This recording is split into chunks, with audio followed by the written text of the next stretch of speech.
This podcast is part of E2C Network, where we share the whole Auburn experience. Hello and welcome to War Horses, the only college equestrian podcast that's going to catch you up on all of the fall action and get you ready for the spring. I'm your host, Auburn Elvis. Let's talk about some college equestrian. We did not have any meets to recap, so what we're going to do instead is we're going to do a recap of the entire fall season. So strap in and get ready, because it's going to be a lot of stuff, but anybody just joining us, this is basically what happened in the fall season. Week number 1 got the season started off with a bang. Defending national champs and NCEA preseason number 1 SMU traveled to my preseason number 1 TCU, and the Frogs won 12-6. And they basically put the rest of the sport on notice. Also that week we had UC Davis visit South Carolina and Auburn, and they lost both of those. Now in week 2, we saw Baylor stumble out of the gate at home against Texas A&M. South Carolina continued their winning ways, beating UT Martin and single discipline Lynchburg. UT Martin also went over to Georgia, and they saw the same result there.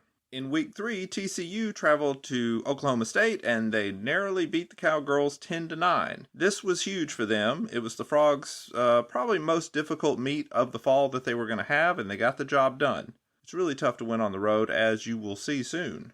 South Carolina continued their hot start to the season, going up to South Dakota State and beating the Jackrabbits plus Fresno State as well. By week 3, the Gamecocks had placed themselves in a near lock to make it to Ocala, based on who they had beaten and also taking into account the number of spots that are in play for April's tournament. So good job, Carolina. Auburn went on the road to Baylor, and the Bears' woes continued with a big Auburn win. Georgia went to A&M, but the Aggies were not going to be beaten at home. Also up in Brookings, we saw South Dakota State upset Fresno State. On we go to week 4. UT Martin hosted Auburn and South Dakota State. They almost won both, but Auburn squeaked out an 11-9 road win. Oklahoma State traveled to Baylor and won 10-8. Things continued to go badly for the Bears early in the season there. Oklahoma State went to SMU the next day, but the Mustangs prevailed 10-7. South Carolina also traveled to Georgia, but the Bulldogs proved unbeatable at home with a 15-4 win. There was also some single discipline action, with Lynchburg winning on the road at Dartmouth. Week 5 saw TCU blast Fresno State on the road. Georgia traveled to Auburn and lost, and Texas A&M got a close road win at Oklahoma State. So at this point, TCU is basically carrying the conference in the fall. We also saw a huge single discipline upset, with Dartmouth beating Sweetbriar in a tiebreaker. This win was big because it basically put the green on a path to Ocala. We also had Sweetbriar. They would beat Sacred Heart the next day, and Bridgewater would lose at Lynchburg.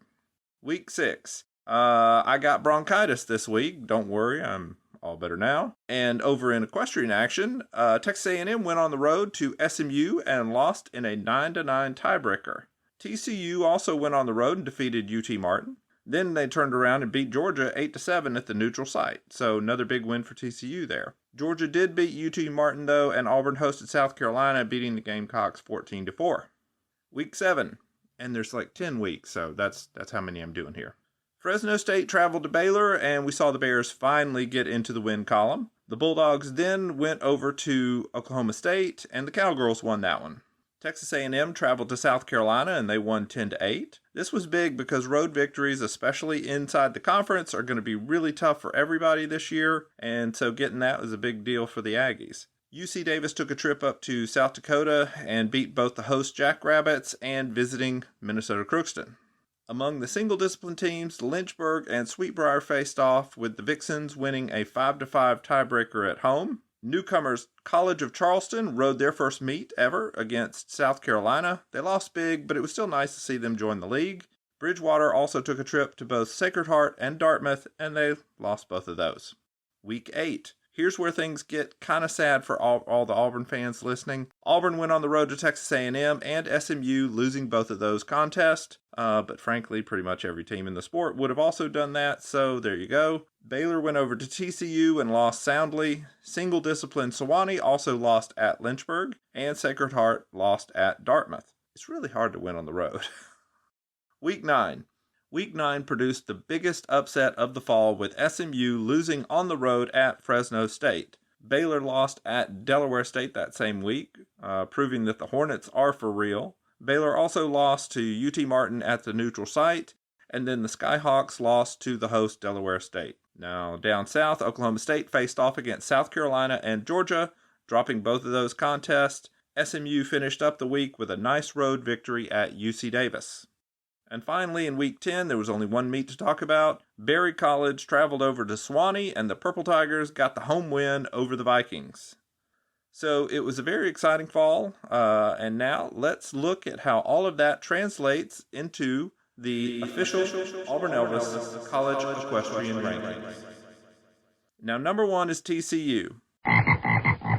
The Frogs are one of the 2 remaining undefeated teams in the sport, and their wins over SMU, Oklahoma State, and Georgia are superlative.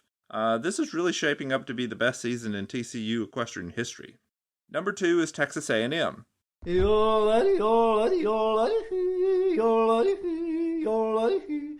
Aggies were undefeated at home and also took road victories over South Carolina and Oklahoma State. They lost at SMU, but even that wasn't enough to move them below the Mustangs in the current rankings. Now at number 3, we have SMU. The Mustangs were also perfect at home, including wins over Texas A&M and Auburn, but lost on the road to Fresno State.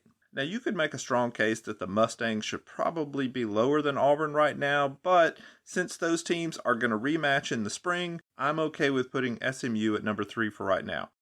Now, number 4 is Auburn. The Tigers were also perfect at home, just as they have been for the last 5 years. But since they lost at Texas A&M and at SMU, it's a tough sell to move them up very high on the strength of their schedule. They just haven't played a lot of great teams. Now, that'll change here in the spring. Auburn's going to get their chance to climb back up later as their schedule gets a little tougher. Now, number 5 is Georgia. Georgia slides into that top tier of teams that have been perfect at home. They lost on the road to Auburn and Texas A&M, plus a neutral site loss to TCU, but their home victory over South Carolina and Oklahoma State are really worth celebrating. Right below them at number 6 is South Carolina. The Gamecocks did lose at home to Texas A&M and on the road to Auburn and Georgia, but they look strong in their remaining meets. And with them defeating almost every team below them, South Carolina is in a good position to make the national championship tournament this April. Now at number 7, we have a bit of surprise to a lot of you. It's not a surprise to me. Delaware State.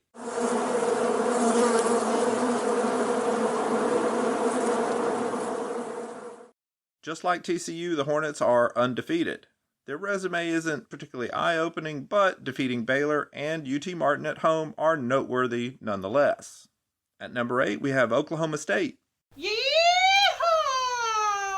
This seems like a down year for the Cowgirls. They defeated Baylor and Fresno State, but lost to everyone else on their schedule. They need to turn things around this spring if they want to make a deep tournament run this year. Okay, so speaking of the tournament, those 8 teams right there, they would be in the national championship tournament if things ended today. But in the spring, these next few teams that I'm going to talk about, they could work their way up into one of those spots if they get some key wins and maybe get a little lucky with some other teams losing. At number 9, we have Fresno State. Their shocking win over SMU pretty much saved the Bulldogs from a disastrous fall. But if they want to make it to Ocala, they're going to need to keep winning. They've pretty much got to beat Baylor and UC Davis, and they'll probably have to pull another upset out of their hat and, against one of the stronger opponents on their schedule. At number 10 is UT Martin. The Skyhawks have won the meets they were expected to win, and they've lost the rest. But that's not really good enough to get you to Ocala these days. This spring, they are going to need to beat UC Davis and Delaware State and hope that Baylor and Fresno State don't look too impressive the rest of the way. Speaking of which, let's talk about Baylor.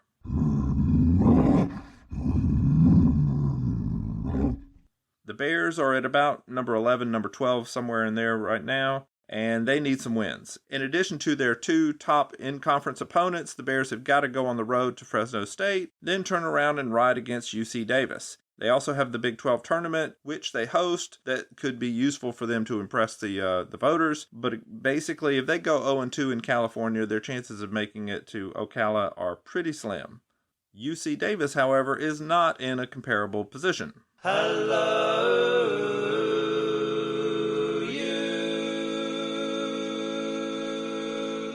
Unfortunately for the Aggies, their conference schedule probably isn't strong enough to get them to Ocala, even if they were to go on to win the ECAC tournament in March. About the best they can hope for is playing the role of spoiler for any of the 5 teams ranked above them.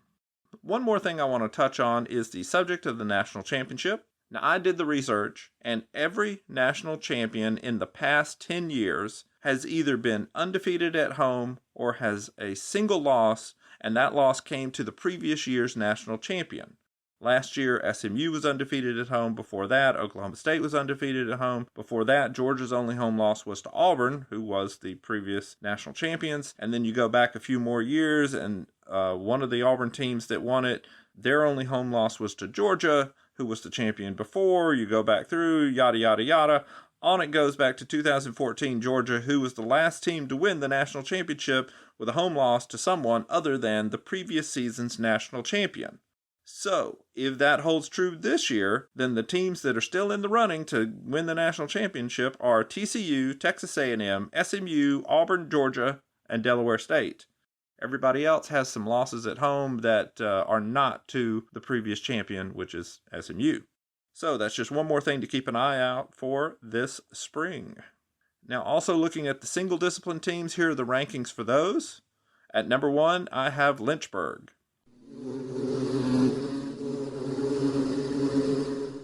The Hornets are knotted up in a circular transitive argument with Sweetbriar and Dartmouth, but since Lynchburg's win over Dartmouth way back in week 1 was a road win, I give them the edge in the rankings.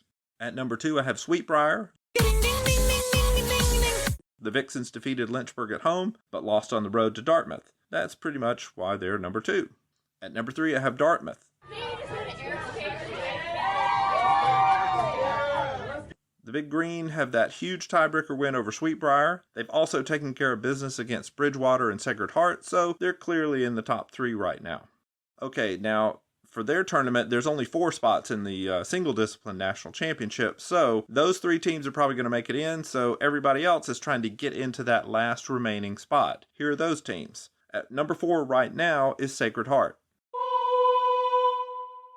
The Pioneers have won and lost as expected. They're the 4th best team right now. Thing is, they have some really tough meets coming up, and if one of the teams below them gets some eye-opening wins, they may actually drop out of the number 4 spot. At number 5, I have Swanee. They lost to the top tier teams, but they beat Barry at home. They have a pair of winnable home meets upcoming, plus the ODAC tournament to impress the NCAA voters with. We'll see if the Tigers can make it to Ocala. They definitely have a shot. At number 6, I have Bridgewater. The Eagles are probably going to need to beat Swanee on the road and Charleston at the neutral site, plus do well in the ODAC tournament just to get to Ocala. So, bit of a long shot there. At number 7, I have College of Charleston. With so few meets in their inaugural season, the Cougars just don't have enough opportunities to impress the voters. They have an away meet at Lynchburg. They're probably going to lose that. They have a neutral site meet against Bridgewater that's winnable, but it looks like they're probably going to have to win both of those and or upset either Auburn or Texas A&M at the end of the season, which I can go ahead and tell you that's not going to happen. That's what they would need to do to get into one of those top 4 spots. So probably not going to happen this year for College of Charleston. They're just going to need to be happy for making it through season number 1 for them. And in 8th place, I have Berry College.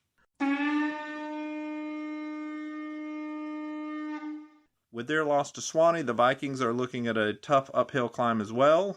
They pretty much have to beat Swanee in their second meet that's going to happen at Swanee. Plus, they're probably going to have to beat at least one of Sweetbriar or Lynchburg to get to Ocala. So good luck there. Both of those are on the road, by the way. And it's probably not going to happen. I'm sorry, Vikings. But again, you're kind of in that same boat with College of Charleston. All right. So now let's do a quick update on the Golden Score Sheet Awards.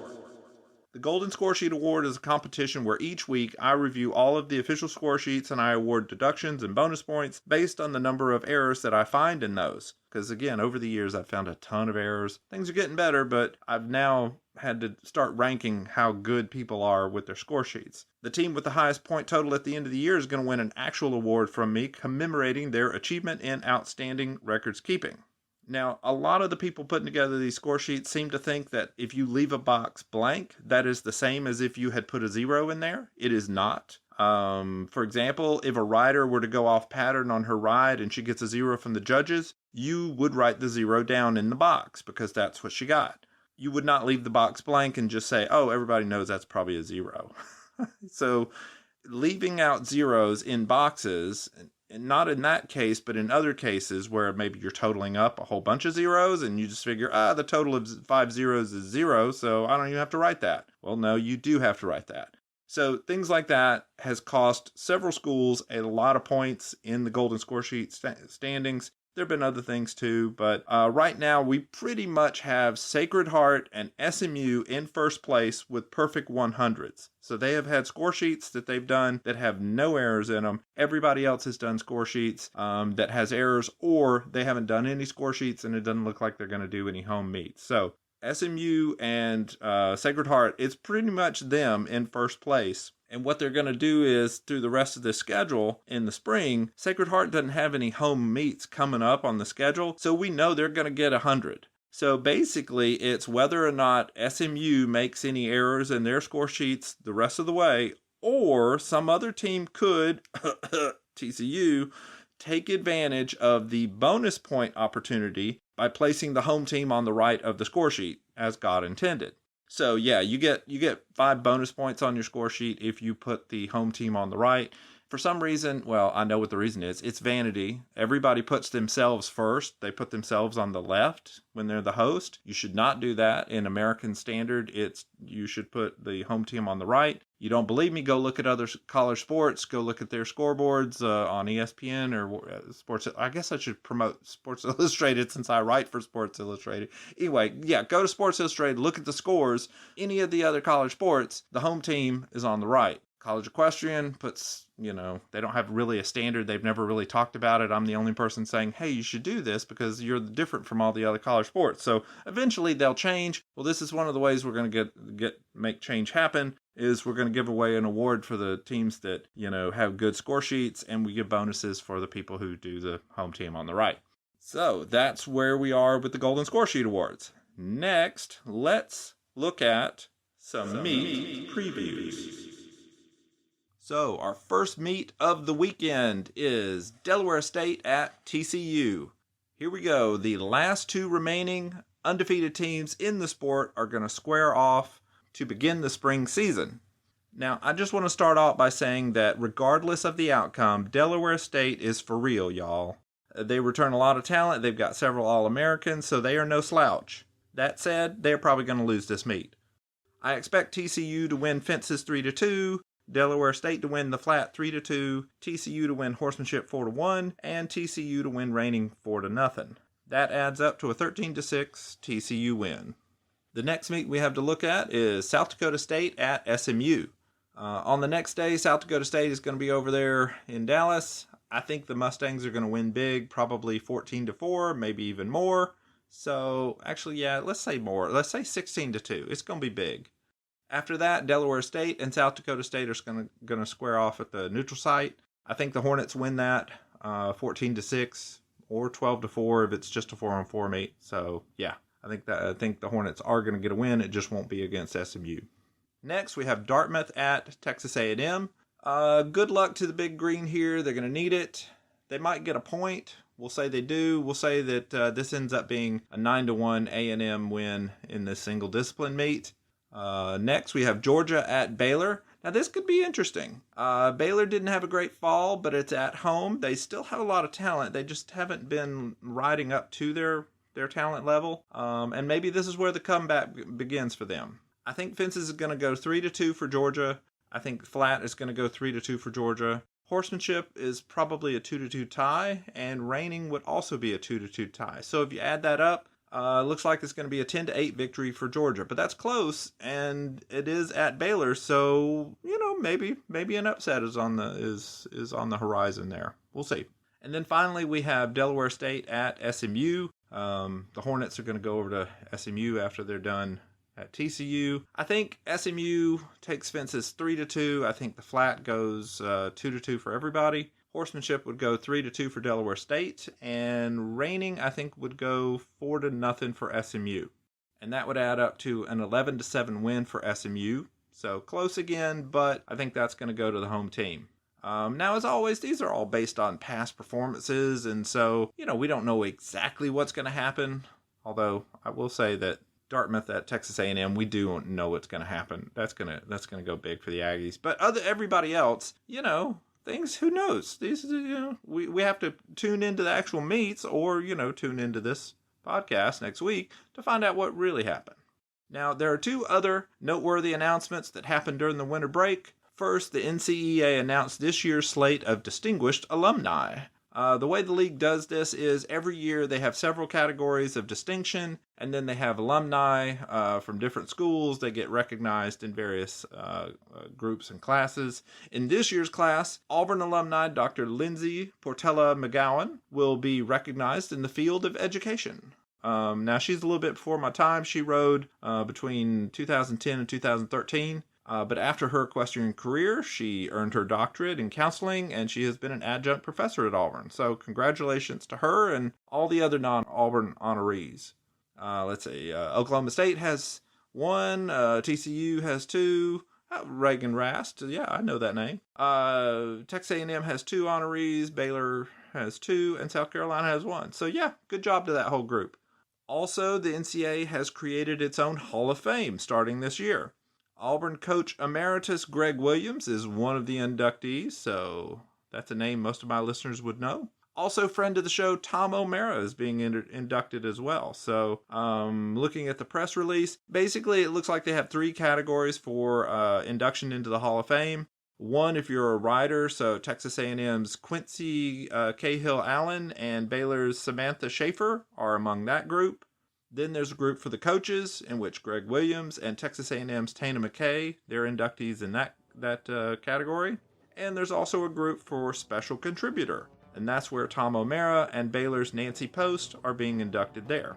And I actually remember emailing Nancy back when I was trying to get media credentials during COVID, so I bet she's one of the big people behind the scenes during all those years where the tournament was over in Waco. So yeah, fine list of inductees. I'm especially encouraged that there's a special contributor category. That might come in handy someday. We'll see. But yeah, that is all for our winter break episode. I am your host, Auburn Elvis. Thank you very much for listening, and war horses. Thank you for tuning in to today's episode on the E2C Network. On your way out, I want to remind you to stop by e2cnetwork.com. It's your one-stop shop for all our content across our podcast, YouTube channel, and much more. To stay up to date with us, make sure you're following social media accounts such as Facebook, Twitter, and Instagram. While our content here may always be Auburn sports heavy, if it's orange and blue, it's what we do. War Eagle.